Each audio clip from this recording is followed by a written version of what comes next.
আমি একটা মেয়ে হয়ে বলতেছি, ছেলেরা আসলেই অনেক বেশি ভালোবাসে। কেউ মানুক বা না মানুক, আমি এই কথাটা মানি। এটা একটা আপুর গল্প। আপু আমাকে বলছিল, আমি যখন ইন্টার ফার্স্ট ইয়ারে পড়ি, একটা ছেলে আমার পিছনে সব সময় ঘুরঘুর করতো। আমি যেখানেই যেতাম ও ঠিক আমার পিছনেই থাকতো।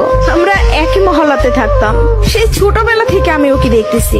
একটু জেদি, তবে কোনো মিথ্যা নেই ওর ভিতরে। ফলচাতুরি এসব কিছুই বুঝে না, আর অনেক চাপা স্বভাবের একজন মানুষ। কষ্ট হলেও মুখ থেকে কোনো কথা বের করে না। ওই যে একটা কথা আছে না, বুক ফাটে তো মুখ ফোটে না। এমনকি আমি যখন ওকে দাঁড় করাই বলতাম, কিছু বলবেন, ও বলতো না কিছু না। একদিন আমিও ওকে প্রপোজ করলাম আর বললাম, আপনাকে দিয়ে কিছু হবে না, আমি সারাটা জীবন আপনার সাথে থাকতে চাই, আপনার বউ হতে চাই আমি। কখনো দূরে সরাই দিবেন না তো?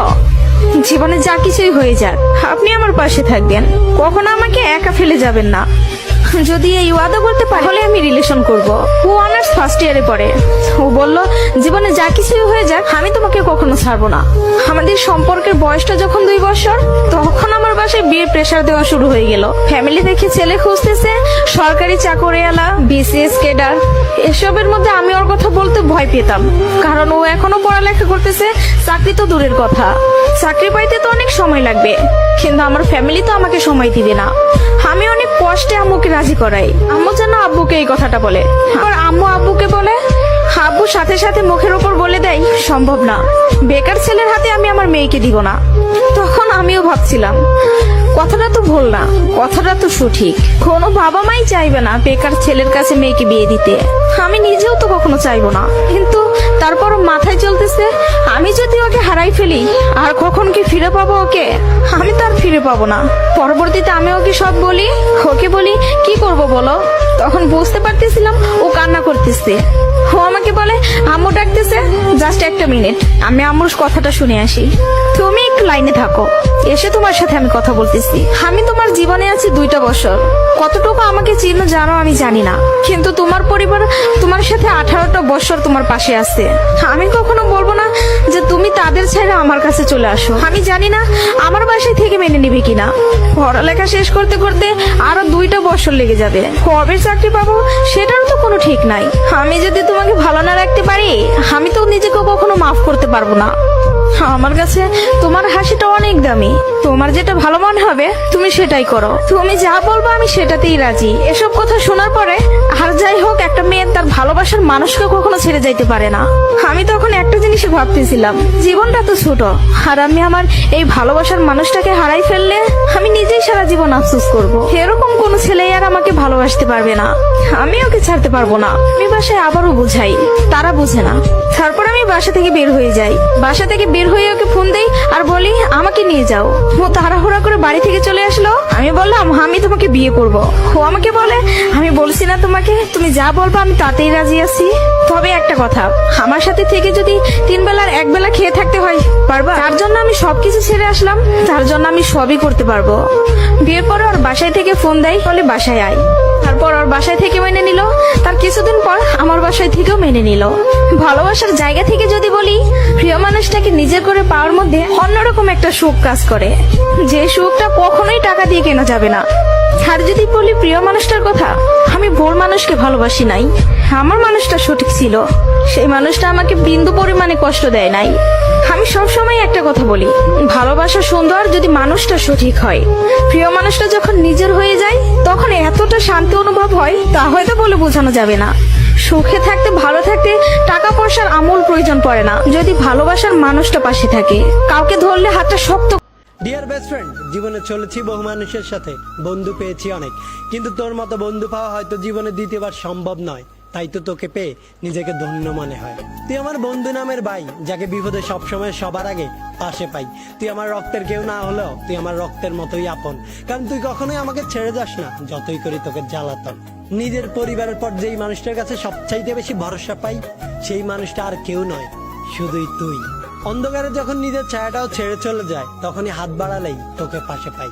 আমার সুখের সময় তুই থাকিস বা না থাকিস, আমার দুঃখের সময় ঠিকই সবার আগে তুই পাশে দাঁড়াস। আমার কোনো ভুল হলে অনেকে আমাকে ছেড়ে যায়, কিন্তু তুই সেই মানুষটা যে আমি হাজারো ভুল করার পরেও আমাকে ছেড়ে না গিয়ে আমার ভুলটা শুধরে দিস আর আমাকে আগলে রাখিস। তুই আমার জীবনের ডায়েরি, যার সাথে আমি আমার সুখ দুঃখ সবকিছু শেয়ার করতে পারি। তুই আমার এক অন্যরকম শক্তি, যে পাশে থাকলে আমি করি না কোনো ভয়। যত বাধাই আসুক না কেন, আমি করতে পারি সব জয়।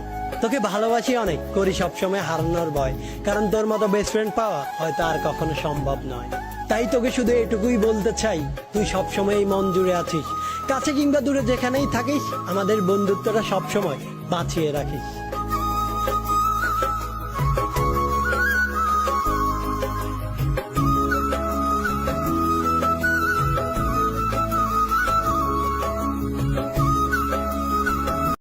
কখনো কারো কাছে নিজের মন খারাপের কারণগুলো শেয়ার করবেন না, কারণ যেটা আপনার মন খারাপের কারণ, সেটা হয়তো অন্যদের কাছে শুধুমাত্রই গল্প। কখনোই নিজের দুর্বলতা প্রকাশ করা উচিত নয়, কারণ এই শহরে কি আপনাকে সফল হতে সাহায্য তো করবেই না, উল্টা আপনার দুর্বলতা নিয়ে হাসি তামাশা করতে দ্বিধাবোধ করবে না। বন্ধু সবাইকে বানিও না, কারণ সবাই বন্ধুত্বের মূল্য দিতে জানে না।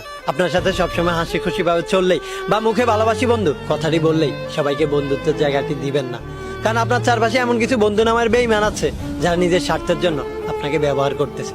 একটু বিপদে পড়লেই এই বেঈমানগুলোর আসল রূপ আপনার সামনে বেশি উঠবে। আর এই বন্ধু নামের বেঈমানগুলো সুসময় আপনার চারপাশে ঘুরঘুর করবে, আর দুঃসময় আপনাকে কলার খোসার মতো ছুঁড়ে ফেলে দেবে।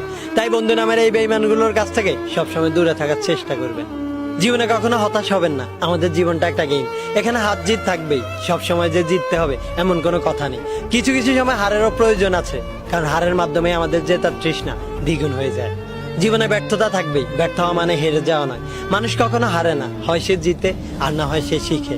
তাই নিজের ব্যর্থতার গল্পগুলো থেকে ভুলগুলোকে শুধরে নিয়ে সামনে এগিয়ে চলুন, দেখবেন সফলতা খুব সন্নিকটে। এগিয়ে চলো পাশে আছি, এগিয়ে চলো পাশে আছি, এই কথাটা বলার মতো লোক আপনার আশেপাশে হাজারো দেখতে পাবেন, কিন্তু পাশে থেকে হাত ধরে এগিয়ে নেওয়ার মতো লোক একটাও পাবেন না। তাই কখনো কারো উপর নির্ভরশীল হবেন না, নিজের লক্ষ্য নির্ধারণ করুন আর সেই লক্ষ্য অনুযায়ী কাজ করতে থাকেন, দেখবেন একদিন না একদিন নিজের লক্ষ্যে ঠিকই পৌঁছাতে পারবেন। সেই মানুষগুলোকে কখনোই ভুলে যাবেন না, যে মানুষগুলো বিপদের সময় আপনার পাশে থাকে, কারণ এই জগতে সুসময় সবাই আপন হয়, কিন্তু দুঃসময় হাই হাই কেউ কারো নয়। দেখবেন পায়ের তলার মাটি শক্ত থাকলে কাঁধে হাত রাখার মতো লোকের অভাব নেই, কিন্তু পায়ের তলার মাটি নরম থাকলে শক্ত করে দেওয়ার মতো কেউ নেই। তাই যে মানুষগুলো বিপদের সময় আপনার পাশে থাকে, এই মানুষগুলোই প্রকৃত আপনজন হয়, এই মানুষগুলোকে কখনোই ভুলে যাবেন না।